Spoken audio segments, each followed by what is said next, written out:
¿Y será? ¿Será que se acabó la era izquierdista en Bolivia?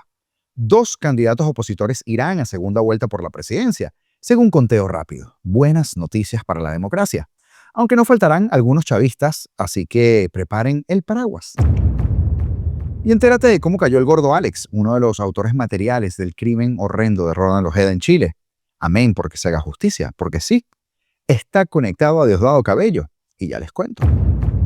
Y una nueva tensión entre Colombia y Venezuela. 5 colombianos fueron retenidos por la dictadura de Maduro tras evento fronterizo. Dije retenidos, quise decir secuestrados. Pero la noticia más capciosa es que el jefe del Comando Sur de Estados Unidos visitó Panamá para un ejercicio militar conjunto y además llegan refuerzos al despliegue en el Mar Caribe. Espero que sea el último ejercicio antes de que empiece el partido y comencemos a poner a rodar la pelotita, porque de esto y más hablamos el día de hoy. Comenzamos. El almirante Alvin Halsey, comandante del Comando Sur de Estados Unidos, visitó este fin de semana Panamá para observar un ejercicio de entrenamiento conjunto en la selva que desarrollan fuerzas de ambos países. No sé por qué de repente pensé así como en Chichiriviche de la costa, pero no me paren, cosas mías. Las maniobras incluyeron la participación del Cuerpo de Marines de los Estados Unidos y las unidades panameñas de Servicio Nacional de Fronteras, el SENAFRONT, el Servicio Aeronaval y la Policía Nacional, todo esto bajo la supervisión del ministro de Seguridad Pública Frank Abrego.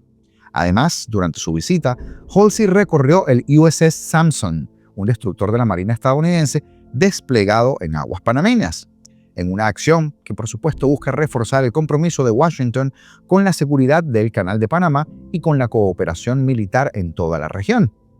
El ejercicio refleja la estrecha asociación entre Estados Unidos y Panamá basada en la confianza mutua y en el compromiso compartido con la seguridad regional.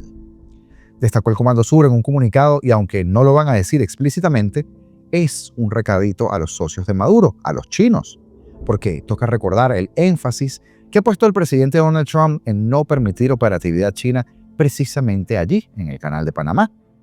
La presencia de tropas en Panamá no es casual. El Canal de Panamá es un eje vital del comercio mundial. Es además un punto estratégico para proyectar poder sobre el Caribe y Sudamérica. Con este movimiento, Washington envía un mensaje muy claro.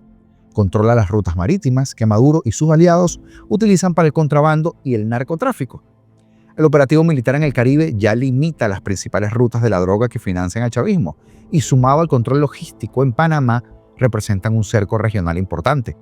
La jugada no solo presiona a Caracas, sino también a sus socios internacionales como China, pero también Cuba, Nicaragua, Rusia o Irán, recordándoles la influencia militar en este hemisferio sigue siendo o estando en manos de Estados Unidos. La señal es inequívoca. Maduro está rodeado.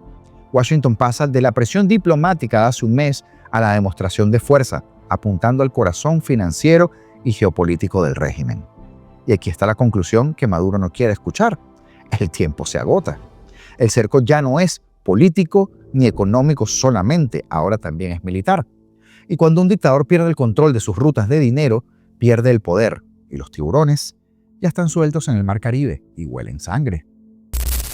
Y este domingo Bolivia acudió a las urnas para elegir presidente en medio del desconcierto social o el descontento con la presidencia de Luis Arce del Movimiento del Socialismo, el MAS, grupo político que gobernó el país durante más de 20 años. Finalmente se dio un resultado no esperado por las encuestadoras que daban a Samuel Doria Medina, el magnate empresarial de centro derecha, como uno de los candidatos con acceso a la segunda vuelta. Los dos candidatos que lograron las votaciones más altas entre sus contrincantes e irán a una segunda vuelta, la cual está prevista para celebrarse el próximo 19 de octubre, serán Rodrigo Paz del Partido Demócrata Cristiano y el expresidente Jorge Tuto Quiroga del Movimiento Libre. En ese sentido, Doria Medina se queda sin poder acceder a una segunda vuelta cuando varias encuestadoras incluso daban con él primer lugar.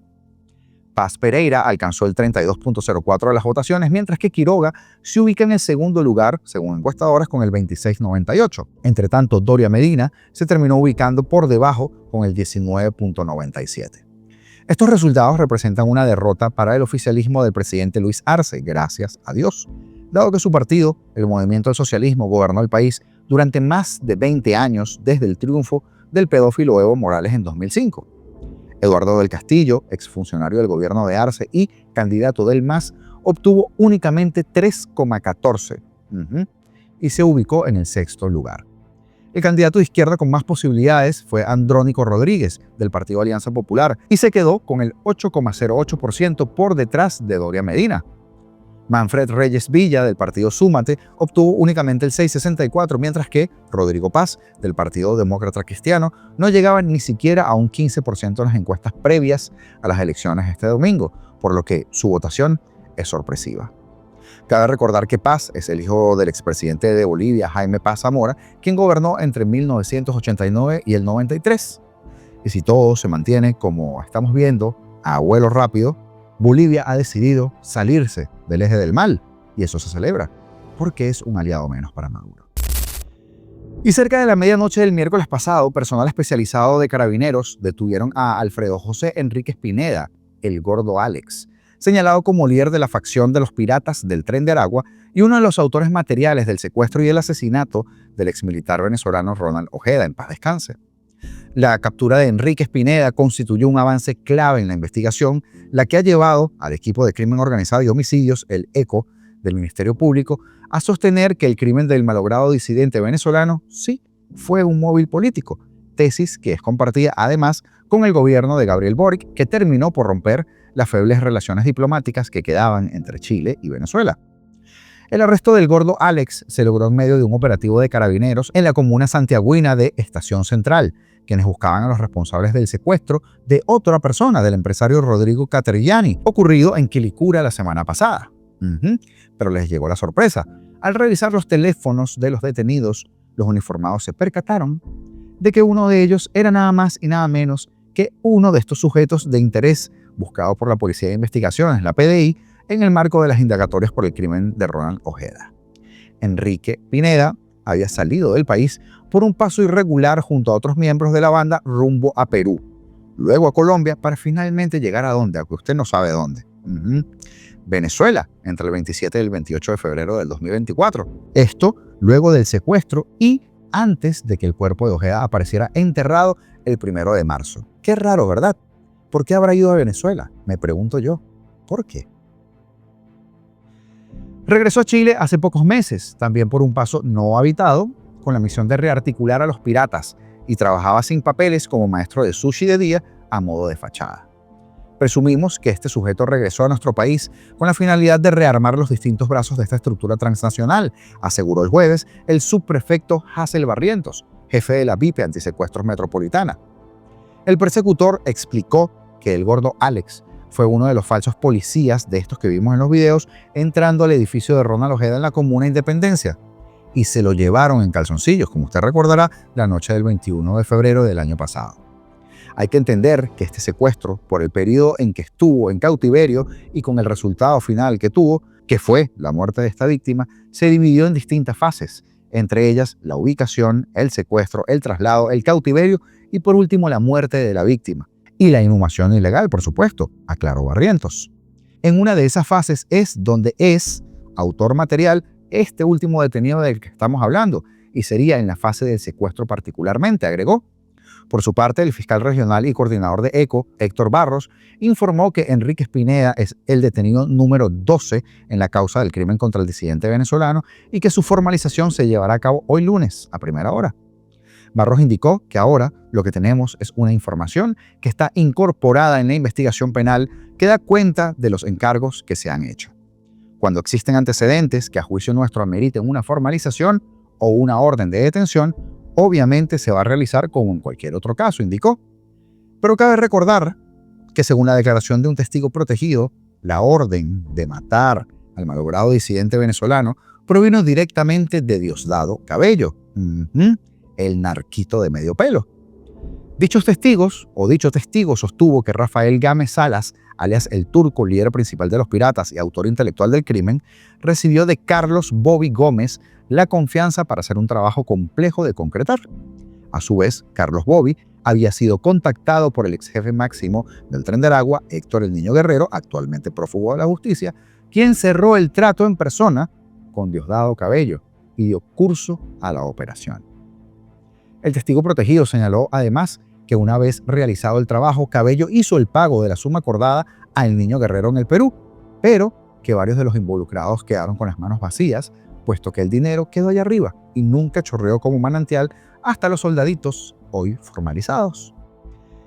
Cabe señalar que dicho testigo protegido era el encargado de proveer los automóviles con los que los piratas de Aragua cometían sus delitos y es apuntado como una persona que habría enterrado el cuerpo de Ojeda, y una foto tomada por él mismo daría plena cuenta de ello. El turco fue arrestado en Estados Unidos, mientras que Carlos Bobby Gómez y otro sujeto identificado como Larry Changa Álvarez fueron detenidos en Colombia y están, por supuesto, en proceso de extradición. Tras la detención del gordo Alex, el fiscal Barros reafirmó su tesis de que el crimen de Ronald Ojeda fue un hecho político, tal y como señaló taxativo a inicios de este año su jefe, el fiscal nacional Ángel Valencia, quien indicó que habían 3 personas que declaran en la investigación y que atribuyen el encargo a autoridades del régimen venezolano, específicamente al narcoministro Cabello. Al Tren de Aragua tenemos que verlo como una organización que comete no solo un tipo de delito o no se especializa en un solo delito, se especializa en la trata de personas, en la explotación sexual, tráfico de drogas, secuestros y homicidios, complementó Barros. Por su parte, el ministro de Seguridad Pública, Luis Cordero, indicó que el perfil de esta persona es muy relevante para explicar la forma y el modo en que se cometió ese crimen. Hemos tenido casos de secuestros con homicidios y en los cuales han participado organizaciones similares a estas. Pero la forma y la estructura en cómo se ejecutó, la logística que se utilizó, los medios que se tenía a disposición no tienen precedente, no han tenido un caso igual, agregó. Según la autoridad, el gobierno chileno respalda la tesis de un crimen político del Ministerio Público, toda vez que el malogrado exmilitar era buscado por el régimen de Maduro. Por cada sujeto que ha cometido un crimen en el país o ha sido autor intelectual sin haber puesto un pie en Chile, nosotros hemos solicitado como Estado las respectivas extradiciones, agregó, entre ellas la de Diosdado. Y finalmente recordó que bandas criminales internacionales como el Tren de Aragua, una vez que se desbaratan, se rearticulan en estructuras a veces de menor experiencia. Así las cosas. Las indagatorias por el secuestro y homicidio de Ronald Ojeda terminaron por quebrar las casi nulas relaciones entre Chile y Venezuela que quedaban tras el cierre de la embajada chilena en Caracas después de que Boric calificara de fraudulentas las elecciones del 28 de julio de 2024, cuando Maduro quiso autoproclamarse presidente de Venezuela. Y 5 ciudadanos colombianos permanecen retenidos por autoridades venezolanas, esbirros, desde el pasado 14 de agosto en un incidente que ocurrió tras un evento oficial en la frontera entre Colombia y Venezuela.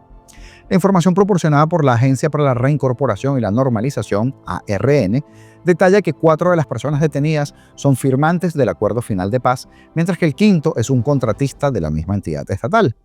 El grupo había asistido el 13 de agosto a un acto simbólico de entrega de incentivos económicos a 25 asociaciones y cooperativas de firmantes del acuerdo, realizado en Fortul, Arauca. Al día siguiente, según el relato divulgado por la ARN, los ciudadanos afectados planeaban su regreso a casa para la tarde del 14. Sin embargo, decidieron malamente cruzar la frontera, cruzar la zona limítrofe en una visita turística, lo que derivó en un secuestro por parte de los esbirros del régimen. La retención tuvo lugar cerca del puente binacional instalado en el departamento de Arauca, un punto estratégico de contacto entre ambos países. La agencia gubernamental identificó a los retenidos como Diana Viloria Blanco, delegada del Consejo Nacional de Reincorporación, el CNR, Camilo Vanegas Otálora, contratista del equipo técnico del componente Comunes ante el CNR, y los 3 firmantes del acuerdo de paz, Magilet Bustos Perdomo, Omar Delgadillo Rincón y William Rodríguez Rojas, quienes desempeñaban tareas de escoltas y estaban adscritos a la Subdirección Especializada de la Unidad Nacional de Protección, la UNP.